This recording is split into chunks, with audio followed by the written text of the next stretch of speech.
존경하고 사랑하는 종로 구민 여러분, 또한 동료 의원님 여러분, 우리 정문원 구청장님과 우리 마채숙 부구청장님을 비롯한 관계 공무원 여러분, 또 언론사 관계자 여러분 안녕하십니까? 병창동, 가해동, 삼청동, 부암동 지역구 정재우 의원입니다. 2022년도 우리 대통령 선거부터 시작해서 또 종로구의 국회의원 보궐선거, 또 우리 지방의원 선거, 지방의회 선거, 또 의장 선거, 위원장 선거, 정말 2022년도는 격동의 한 해가 아닌가 싶습니다. 이제 한 달 남았습니다. 또한 코로나19 재유행에 염려가 있고 우리가 사회 곳곳에서 도사리고 있는 안전, 이런 부분들을 항상 걱정해야 하는 트라우마가 우리한테 같이 있습니다. 또한 우리 경제 전문가들, 많은 전문가들은 이 2023년도 더 어렵게 내다보고 있습니다. 지금 현재를 2008년도 경제 위기 때보다 더 심각한 게 아니냐 하는 예견도 하고 있습니다. 이렇게 악화 일로를 겪고 있는 우리 대한민국 위기에서 우리 국민의 고통과 걱정을 치유하기 위해서 오늘 정문원 구청장께서 시정연설 해주신 부분에 대해서 많은 기대감과 또 거기에 대해서 함께 할 것을 본의원도 말씀을 드리면서 한 가지 좀 아쉬운 부분들은 2차 추경에 약 555억이라는 이 예산이 있었음에도 2차 추경을 하지 못하고 본 예산에서 이렇게 다루는 부분들은 좀 잘못되지 않았느냐. 그 재산 자체가 555억에 대한 2차 추경을 의원들이 전혀 토론하고 심의하고 할 수 없는 그냥 그 신청사 건립기금으로 편입된 부분들은 앞으로는 이런 부분들이 없어야 한다고 좀 생각을 합니다. 왜? 그 순세경 이기금이 남았을 때 분명히 얘기했었습니다. 남은 금액도 같이 해서 1차 추경할 때 넣었어야 하는데 이걸 2023년도 예산에 넣는다고 할 때도 분명히 얘기를 했었습니다만 그게 다뤄지지 않고 이번에 그렇게 된 부분에 대해서 좀 아쉬움이 좀 남는다는 말씀을 드리면서 구정 질문을 시작하겠습니다. 우리 정문원 구청장님께서 이제 취임 후 5급 상당의 비서실장, 또 5급 상당의 정책보좌관 2명, 5급 감사 담당관 1명과 홍보 분야의 시간 선택제 나급 2명, 다급 2명, 라급 1명을 시간 선택제 임기제로 채용했다고 합니다. 총 9명이나 구청장 보좌를 위해 채용된 인원이라 해도 과언이 아닐 것입니다. 당연히 보좌진을 돈독히 하는 구청장 고유의 인사권 행사에 대해서는 이의를 제기할 사람은 없을 것이라 생각합니다.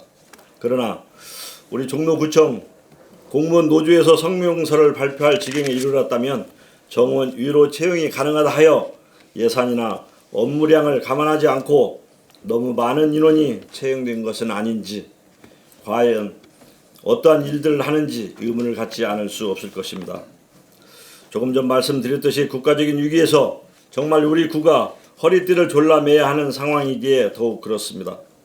그래서 본 의원은 갑자기 불어난 구청장 보좌 인력의 인건비를 확인하기 위해 자료 요청을 하였습니다만 개인정보라고 줄 수가 없다고 합니다. 종로구 신규 채용 시간 선택제 임기제 인력의 인건비를 확인하기 위해 요청한 자료인데 이것이 과연 개인정보라 할 수 있습니까? 이분들은 공무원입니다. 공무원이라 할지라도 개인정보는 당연히 보호해야 할 문제지만 인건비는 예산 문제고 예산 편성 때 모두 공개되는 상황입니다. 공공기관의 정보 공개에 관한 법률에 의하면 공공기관이 보유, 관리하는 정보는 국민의 알 권리 보장 등을 위하여 적극적으로 공개하라고 규정하고 있습니다.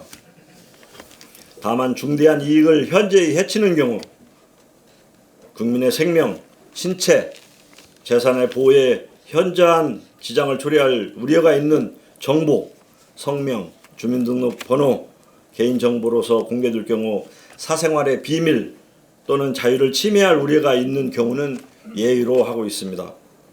정보공개법은 공무원의 성명, 직위는 개인정보로 보호되지 않음을 명시하고 있는 것입니다. 공무원의 인사관리에 관한 세부사항은 공개하지 않을 수 있어도 채용 과정이나 누가 채용되었는지 얼마의 보수를 받는지는 비공개 대상이라 할 수 없는 것입니다. 더구나 이분들은 특수한 분야의 경력이 있다고 인정되어 채용되신 분들입니다.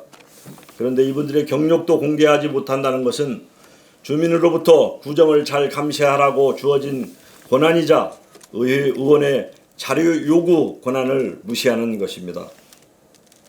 법제처에서는 정보공개법에서 비공개 대상 정보라는 이유로 지방자치법에 따른 의회 서류 제출 요구를 집행기관이 거부할 수 없다고 하였습니다. 그 이유는 의회 자료 제출 요구는 지방단체, 자치단체의 장 등에게 행사하는 권한이므로 일반 국민의 지위에서 행사하는 정보공개 청구 권리와 다르기 때문에 국공개정보법에 따른 비공개 대상 정보라는 이유로 서류 제출을 거부할 수 없는 것입니다. 구청 부서별로 이름이 적힌 전화번호가 이미 의원들 책상에 다 있습니다. 예산서에는 임기제 연봉액이 표시되어 있음에도 비공개 정보라고 주장하는 것은 결국 의의를 무시하는 행위가 아닌가 생각합니다. 제가 나중에 자료가 하나 왔다고 그래서 제가 봤습니다. 19분의 자료가 이렇게 왔습니다. 이름, 직책, 임용일. 이분들에 대한 제가 요구한 것은 이분들에 대한 경력이 어떻게 되고 또 나이는 어떻게 되고 이런 부분들을 좀 연봉액은 어떻게 되고 이런 부분들에 대해 좀 자료를 요청을 하는데 전혀 이렇게만 와버리면 저희들은 그분 얼굴도 모르고 지금 현재도 그렇습니다. 얼굴도 모르고 그런 상황이라서 그런 부분에 대해서 좀 세세한 정보를 요구했던 것입니다. 구청장 취임 이후 채용된 임기제와 시간 선택 임기제 직원의 이름, 연봉액, 주요 경력 그걸 공개하지 않는 이유가 무엇인지 또 구체 법적 근거가 있는 것인지 좀 밝혀주시기 바라고 답변 이전이라도 본 의원이 요구한 내용들을 자세히 좀 알려줄 수 있도록 했으면 좋겠습니다. 이분들의 연봉이 예산서에 보니까 약 5억 원 가량 될 것으로 추산을 하고 있습니다. 이렇게 많은 인건비를 우리 구가 계속 감당할 수 있는지 또 기준 인건비에 비추어 앞으로도 얼마나 많은 더 시간제 선택제를 임기제를 채용할 수 있는지 구체적으로 답변하여 주시고 지금 현재 우리 구는 출산휴가, 육아휴직, 질병휴가 등으로 굉장히 많은 직원들의 자리가 비어 있습니다. 그래서 지방시간 선택제 임기제 부분들은 좀 더 많이 보충을 해야 각 주민센터나 이런 데서 일하는 직원들의 업무가 과중되지 않을 것이라고 생각을 합니다. 정보공개법을 어겨가면서 의의를 무시하고 정보를 제공하지 않는 부서장에 대해 어떠한 조치를 취할 것인지에 대해서도 답변해 주시기 바랍니다. 만약 답변이 미흡하다면 본 의원은 임기제 채용 관련 조사 특위를 추진하고자 합니다. 성실한 답변과 자료 제출로 일이 확대되는 일 없도록 해주시기 바랍니다.